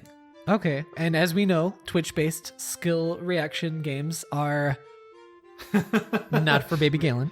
They're pick and choose for me, but this is one that I'm gonna be having my eye on because I think that there is a vacancy in this kind of a game on the Switch platform. And I think this is an original enough concept that it can do well and find a home here. I just really hope it does the implementation of its gimmick well enough to not be cringy or overtaxing. Yeah, I think that that's kind of the bullet point with a lot of these indie games where it's like they're doing a really original idea, and a lot of ideas that, sometimes they fall flat, sometimes they don't feel like they're fully realized or whatever, sometimes they're a slam dunk. But these are ideas that a lot of times get shot down by big studios if there's a lot of money involved and they just want to make a safe game, that kind of thing. So I always applaud indies when they're doing this. This is a really interesting idea. Check out Quantum League. Yeah. And that game is coming out late 2020, so we should be seeing that a little bit later this year. Oni, what game caught your eye? So one of the games for sure was, of course, Baldo. Yes! This is the very Ghibli-inspired Zelda-esque puzzle action game. So this is like an isometric view, and you're doing a whole bunch of Zelda stuff, basically. A slam dunk on the Wii. Wii? I remember... Switch. What? What generation are we in? I don't know. I would really like a nap. I have not been sleeping well at all. No, I hear you. I actually did not hear about this game when they first announced it and showed a trailer back at E3 of last year. But I stumbled across it just a couple months ago, and it completely blew my mind. It was like, this game looks amazing. Why is nobody talking about this? And how have I not heard about it up until now? No, people are talking about it for sure. Like, IGN did a big thing on it several months ago. And I'm glad they did. Yeah. So, yeah, when Nintendo started talking more and they showed this trailer, I was like, this is the game that I want to keep an eye out on. I want to live in. It's pretty. It's so gorgeous. It's coming out summer 2020 and is one of those timed console exclusives, which is really surprising. I am all about Baldo. Yeah. No, I'm very excited about this game. The characters look amazing. I love the dungeon crawling / adventure elements of it. So what's another game that you want to talk about, Galen? Let's talk about Blue Fire. Yeah, was this the first one they showed off? Yep, it was the very first one that they showed off. It took me a second to kind of realize what type of game this was, because at first I thought it was like one of those auto-running, like, reaction type games, but no, there's so much more into this. It is I called it a behind-the-character action platformer, and there are times where the camera's not necessarily behind it, but it's definitely focused on where the action is going and whether your character is running away from something that's chasing it or running around or running towards. Like, the main element that you need to focus on, or the main goal that you need to focus on, is what is primarily locked in. We saw wall running mechanics, we saw platforming, we saw action. This is my kind of game. So yeah, it's all in 3D, and you're like a little ninja with a sword. So you're jumping around like Mario with wall jumps, and you're slashing things up like your Strider. Yeah, and the character design is very much that. Very little to almost no detail in the face and the body, but you still can kind of get an impression of what emotions they're like, if they're stressed, if they're exhausted, if they're like tense or anything like that. Depressed? I mean, sometimes. That wasn't in the trailer, but I definitely wasn't depressed watching this, so I'm definitely going to be keeping an eye on this game. Oni, what other ones were catching your eyes? Well, my probably favorite surprise, because I screamed his name when he came on the screen, was The Good Life. And I saw my boy, Swery. Yes, you did. Yes, you did. That man is just like a precious, precious treasure. He's like forever like a happy 23-year-old, even though he's 50-something. Yeah. So The Good Life is a... God, how do we describe this? Sort of like a 3D character-driven drama. It's a little bit like investigative. You're a journalist, and you go to a backwoods British town called, was it Rainy Woods, is it called? I forgot what it's called. Rainy something. And everything seems normal, but at night, everybody turns into cats and dogs, and you're basically going around talking to people.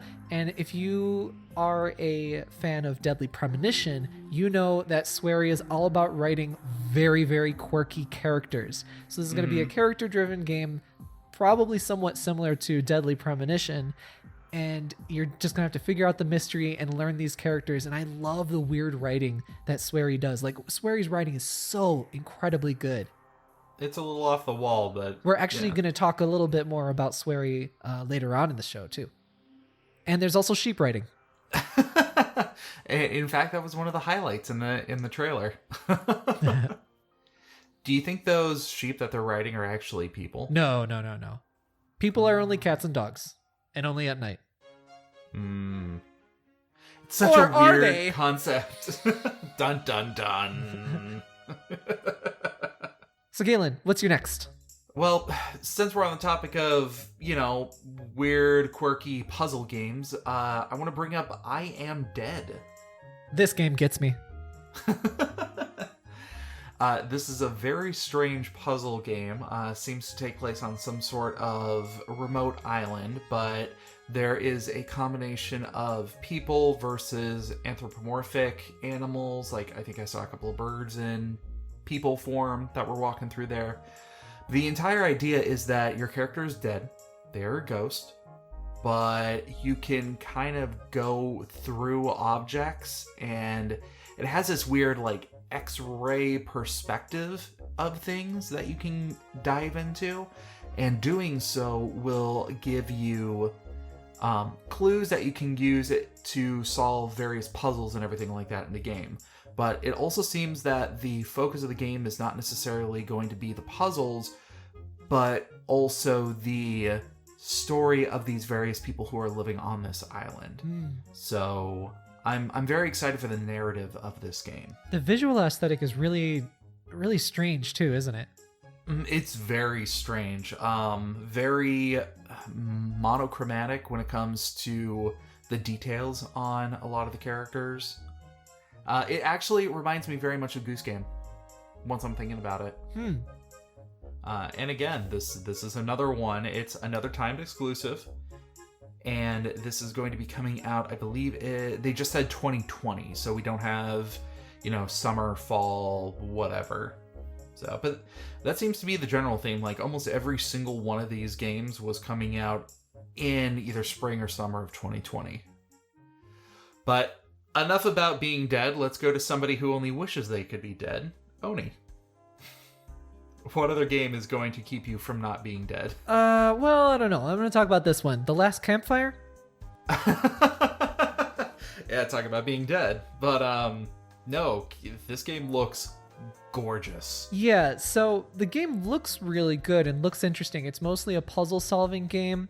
It looks a little similar in art direction to the game that you talked about in the beginning, Blue Flame. Yeah.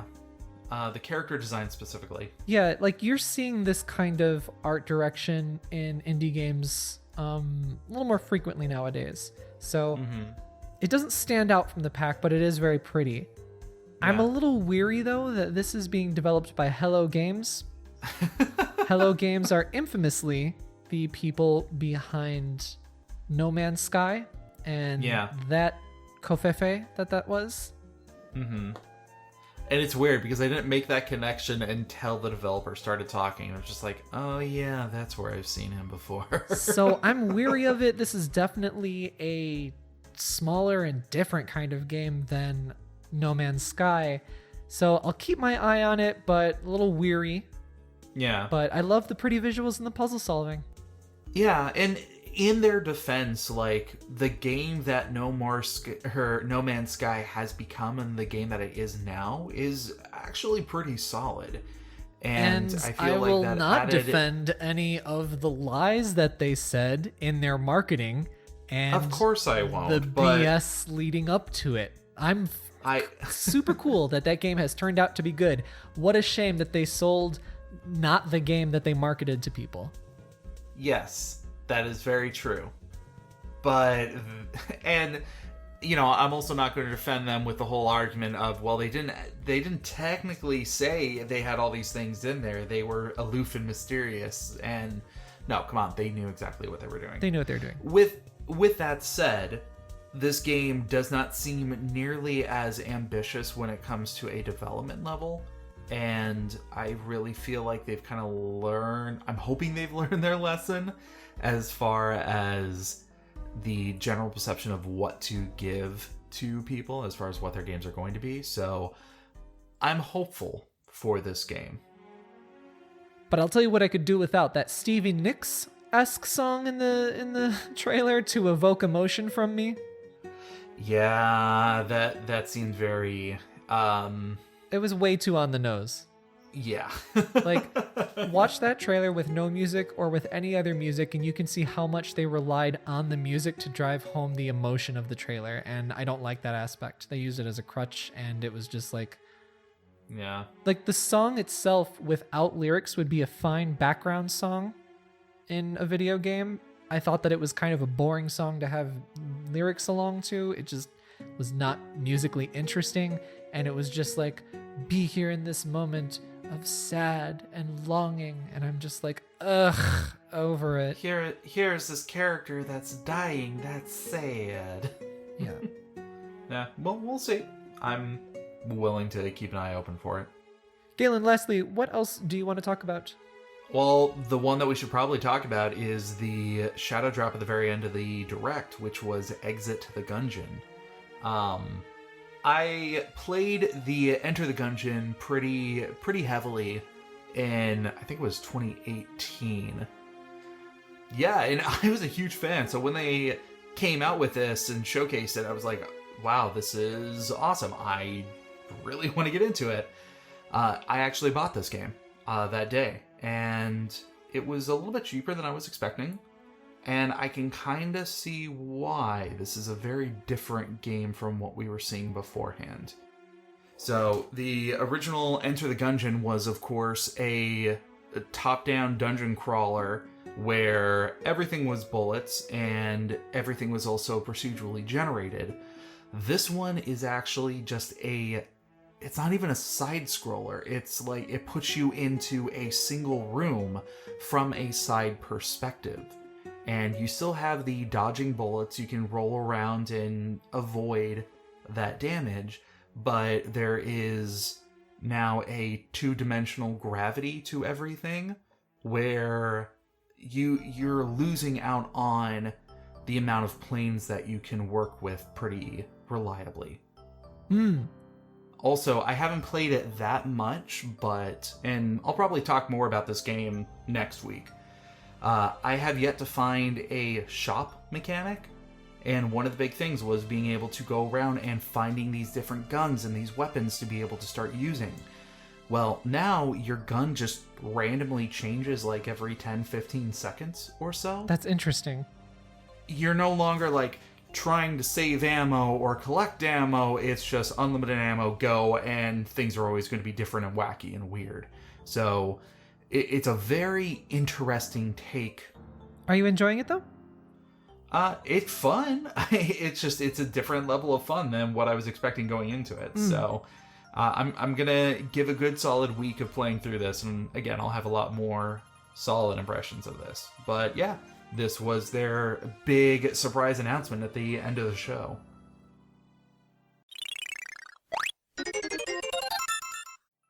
So let's move on to our additional DLC. Galen, what do you have to recommend to the people? Well, I already mentioned a little bit earlier the Corridor Digital of Clock Blockers. Regardless of the Quantum League game, I definitely recommend checking this out. I love Corridor Digital with what they do in their special effects animation, because they are really, really good at it. But I also want to take a chance to call out this Etsy artist. It's a little bit different than my normal recommendations, but this is an artist who has been making coloring pages. Very, very beautiful works of art, too. My wife actually led me on to them. Is that the right words? I don't know if that's the right phrasing of it. But she's actually dropped off all the other work that she's been doing on the side and also lowered her prices on these ones just to kind of be like, hey, people who are stuck inside can't go anywhere. Here's something you can do. If you don't check out this artist in particular, like, I highly recommend supporting some of the smaller home businesses that are kind of struggling lately with things that are going on outside. A very nice message. Yeah. I'm recommending an article on USA Today. This is a article that they wrote at the end of February, sort of in celebration of Black History Month. And I just haven't gotten around to reading it until this week. And it's a good article. It's a brief little article celebrating the unsung hero, Jerry Lawson. Jerry Lawson is a Black engineer who basically created ROM cartridges using microprocessors as we know them today. And he also created the Fairchild Channel F, which is the first programmable ROM-based video game console. So before Awesome. Nintendo, before Atari, all that stuff. He really paved the way for physical mediums of video games, and it's just amazing that he was a minority in the games industry since the 70s, and he's a huge inspiration. So do check out this nice little article on him. That's excellent, yeah. And just in general, I love reading up about game history, so yeah. Definitely an unsung hero. Mm-hmm. Speaking of heroes, it is time to hear from some of our lovely listeners. Lovely listeners, if you would like to write words into us and tell me how great I am, please send an email to an email to nintendoeverythingpod@gmail.com. That email that you can write to your personal hero, Mr. Saint Onidino. Sony Dino. Send those emails to nintendoeverythingpod@gmail.com. And you might sound as heroic as this hero. Oh no, that was bad. Our hero of this week is Leonard. Hey Leonard, how's it going today? Hello, Leonard. Leonard writes in, "Hey Oni, hey Galen. I just started listening this month and am thoroughly entertained by the show. So much so that I've gone back and started listening to earlier episodes. Thank you very I'm much for being sorry. a new listener, Leonardo. Yeah. I'm sorry. Let me call you your real name, Leonard. I'm very sorry. It's so disrespectful. I'm sorry that you have to go through that earlier cringe, but I applaud you for doing so. Oh, Jesus, yeah. I just caught episode 37, a very special episode, as awkwardly titled by Galen. Well, okay, I don't deny that you awkwardly did anything, Galen, but what was episode 37? I don't remember. That was like Cool, 40 thanks, episodes Leonard. ago. Keep going, Galen. It made me wonder what you believe to be some examples of positive representation of LGBTQ characters in games. Secondly, are there any plans for any kind of Nintendo Everything community events? Would love to play Switch games or just chat with other fans of the show. Love what you are doing. Listening helps me retain my humanity during my workday." Thanks for writing in, Leonard. Thank you, Leonard, and I'm so glad that we could retain humanity despite me having none of my own. Yeah, Oni has lost all of his. I'm hanging on to mine by a thread. It's more of insanity than humanity, but yeah. Oh, that sucks. You suck. Duh. Welcome to Duzzville, population duh. Are you renting? Do you lease out land? Leonard, this is a fantastic question. Thank you so very much for asking about this. I know that you are definitely going to want to talk about that first question quite a bit. The second one, I kind of like the idea of a Nintendo Everything community event. Yeah. I will have to talk to the big boss, Brian, to see if we can get something together, because we usually don't do anything like that, but I think that it is a great idea, as you suggested. So anybody else who is listening, if you like the idea of that, just to like sort of source if there is interest in this, please shoot us an email to nintendoeverythingpod@gmail.com and we can get something going. And we'll get back to you all. Just listen to the podcast. Stay listening. Yeah. Oh, how about that? I got you hooked. Hey, and you know, if there are any Switch games that you would love to play at an event like this, Oh, yeah. Shoot us a couple of ideas. Yeah. I will play anybody in the same 5 Mario Party games that we've been playing for the Switch for the past 2 years. No, it has now. to be online. Okay, the same 6 mini games that you can play online in that game. Mario Party Online? Yeah, they have an online functionality. I It's did terrible. not know that. Yeah, no, you can only play mini games. You can't play a board, which is the entire point. Nobody plays it just for the mini games. People play it because they want to, Hate go their on friends. the game board. So, getting back to your first question, though, I obviously have many things to talk about, but let's hear from you many first. feelings and many opinions. They're not very good. This is an interesting question, and I had to actually take a step back and think of all the different examples of LGBTQ characters that are actually out there in games. There are quite a few that I can think of, but most of those are related in some way with characters that give you a choice as far as a romance option is concerned. Like, I'm thinking of games like Saints Row, Elder Scrolls, games that try to break away from the stereotype and go into something that is a little bit more normalized. A lot of them are just, hey, we're presenting this as an option if you want to go ahead and do it. And I'm not quite sure how to take that. Mm-hmm. Now, when I think of some specific positive examples, though, believe it or not, the latest Borderlands game came to mind. Oh, which character? Well, it's the Sir Hammerlock. It actually introduced that he has a boyfriend that he's been dating for quite some time, and one of the latest DLC that's actually coming out is all about his wedding, because the two of them are getting married, and the person that he's getting married to is the owner of one of the Jacobs Rifle Corporation, and so there's this whole like level and thematic thing that goes along with it. But it was just the entire time is a very kind of loving relationship showed between those two characters, and I always thought that was really neat. But I also think of other examples, like the first ones that kind of come to mind, and I think the ones that most people would claim are like characters like Poison or Birdo or... But do you think that either of them are even good representations, though? No, not at all. Absolutely not. But those are the examples that are starting to come to mind, like, first more than anything else, and I think that is more of an issue than anything. So, yeah, this question actually made me start thinking about this in a couple of different ways. So, but before I start rambling, because I'm known to do that, Oni, what are some of your takes?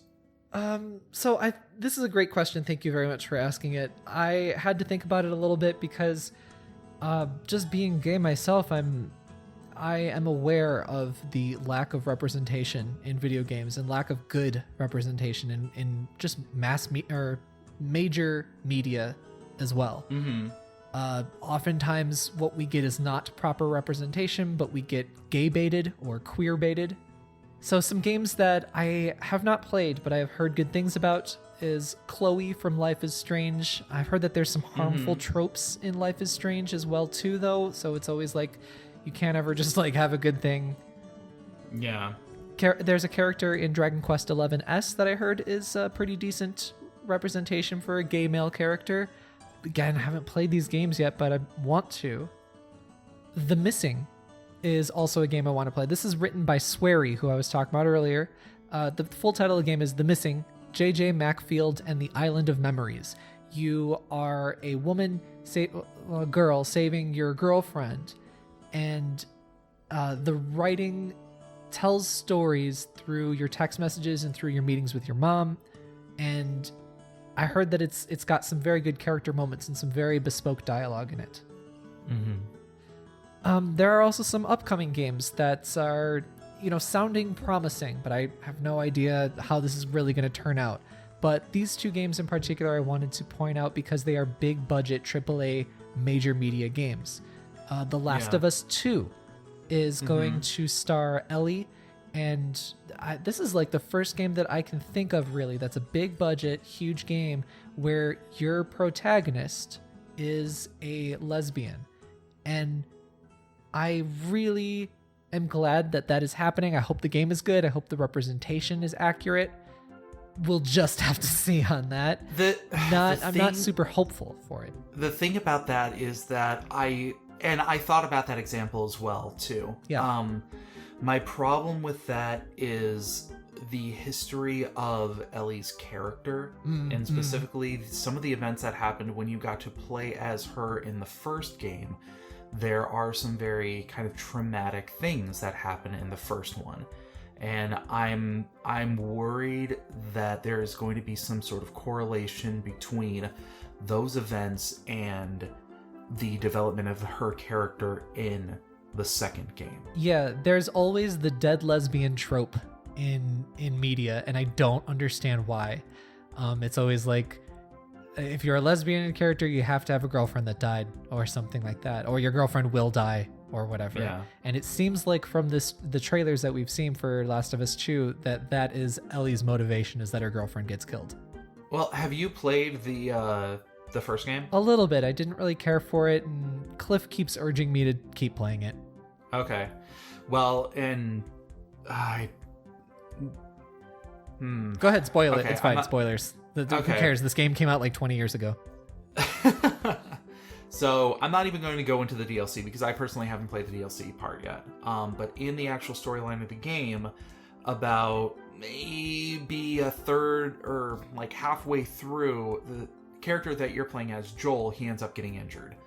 And control of the character then switches over to Ellie. And Ellie has to go and hunt and try to provide for the both of them. And while she is doing that, she gets accosted by this group of scavengers who are out there.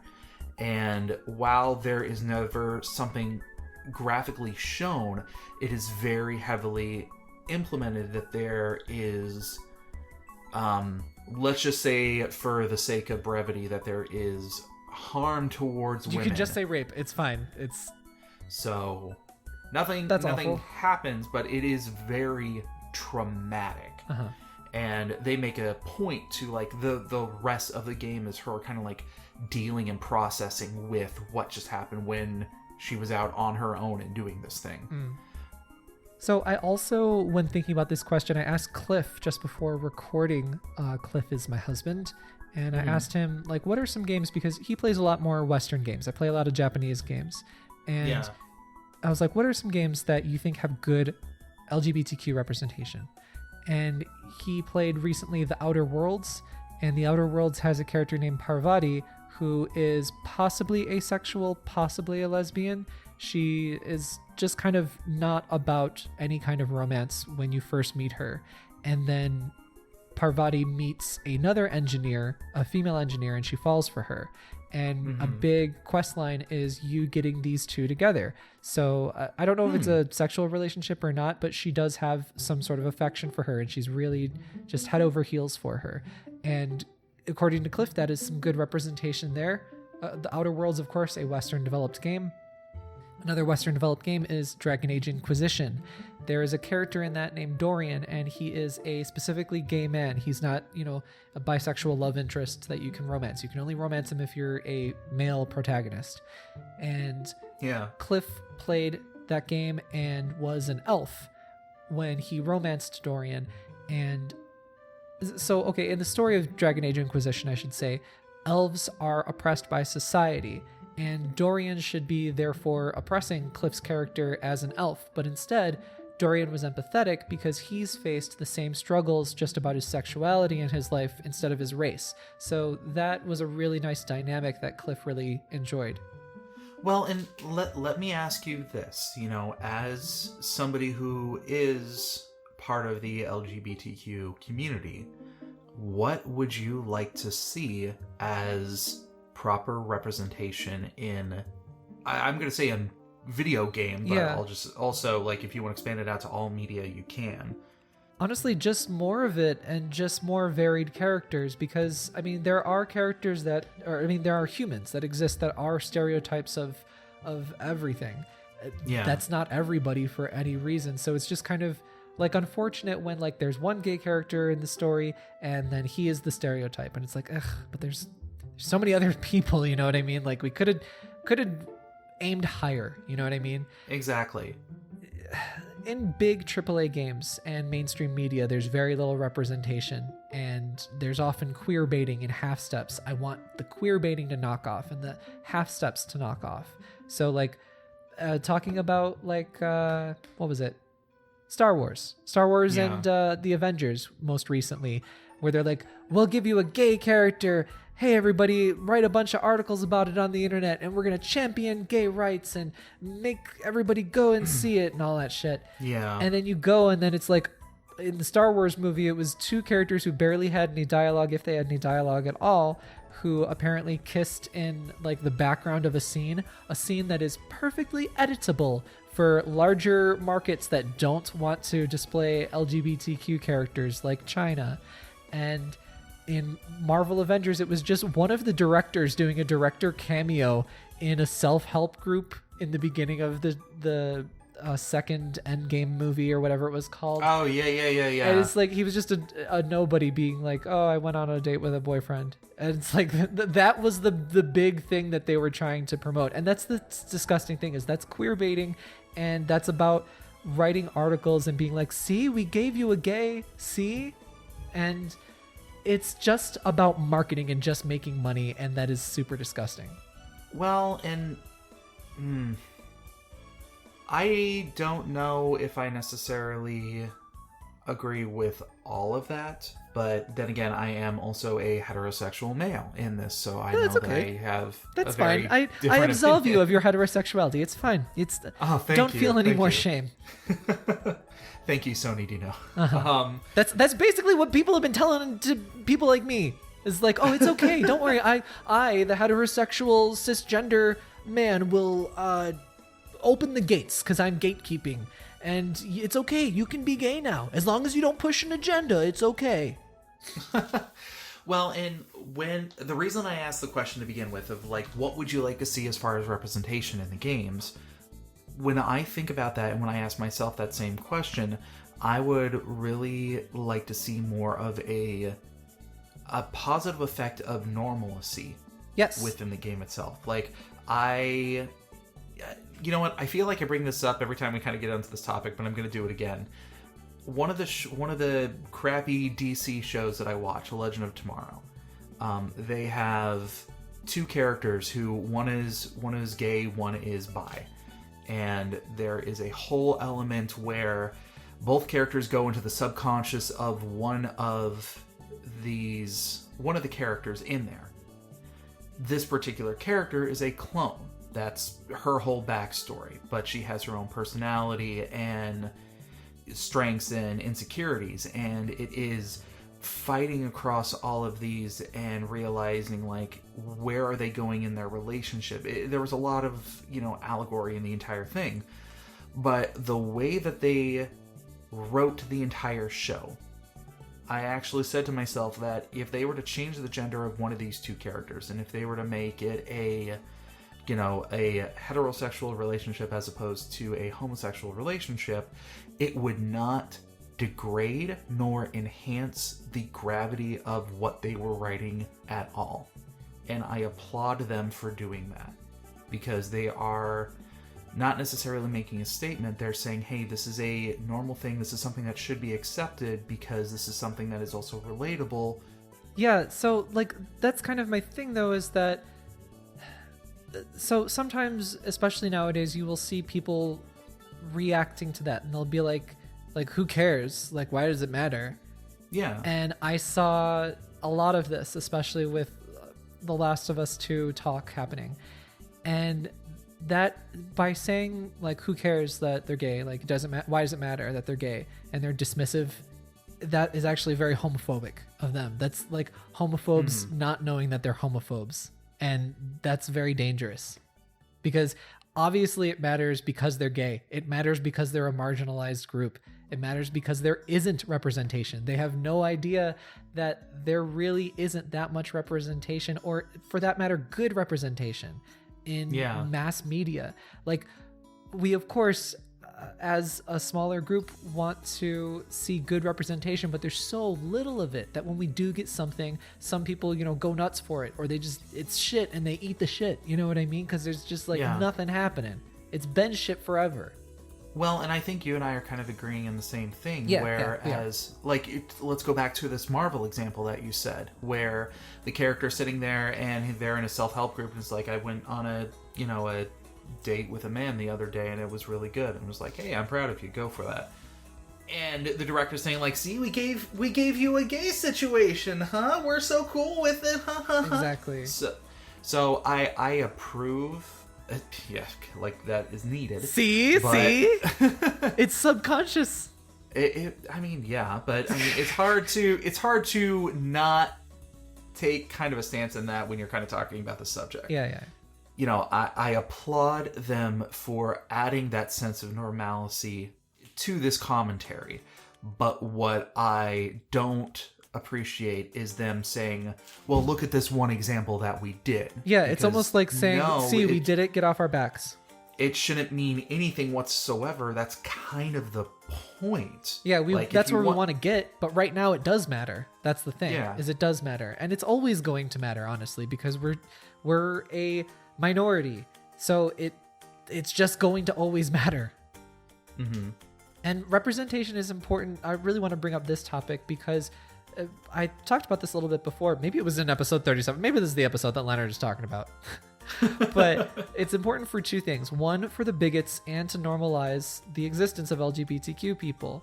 Yeah. And for number two, it is for young and queer people who, when you're young and queer, you often subconsciously look for others like you for validation, or that feeling that lets you know that what you're feeling is not a bad feeling, even though it isn't the norm.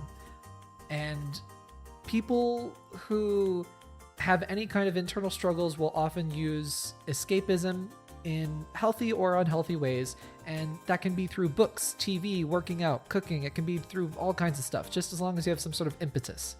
And if you're playing video games for fun and you see that representation, it matters so much to you. Because, for example, I was talking to Cliff about another game, Fable, and I don't know whether that game has good representation in it or not, but that's a game where there's a big open world and you can be gay in it and you can have a family and stuff. And that blew Cliff's mind. He had no idea that this was in the game. When he went to go buy it, he just thought, oh, it looks like fun. I like these kinds of games. And it just was crazy for him back when he was just I think he was just out of high school when that game came out on the original Xbox.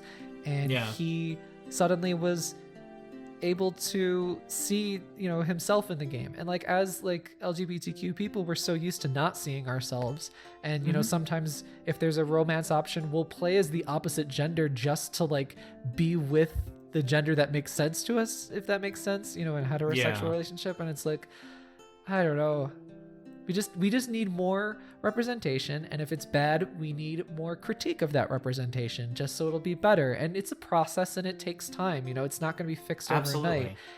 But the thing is that we need no queer baiting. We need to call that shit out when we see it. And the point I'm getting at is that there's not a whole bunch of great representation in general in mass media. There isn't. Yeah. So, Leonard, thank you so much for that brilliant question. Fantastic question, Leonard. Thank you very much. And if you got the writing chops, you can write into us, nintendoeverythingpod@gmail.com. That email, one more time, is nintendoeverythingpod@gmail.com. So what's coming up, what's coming out on nintendoeverything.com? 24/7 news, round the clock, you know it. We also have some excerpts of translations. We've got an interview or something coming up soon. I forgot which one it was. And I am also working on some lengthy translations, so you guys don't want to miss that. Stay connected to us on Twitter @nineverything. We've got the youtube.com/nineverything. And come hang out with me on my Twitter and extend the conversation over there. Tell me which of my opinions are really bad. That's @Oni_Dino, and my Instagram, Oni__Dino. Galen?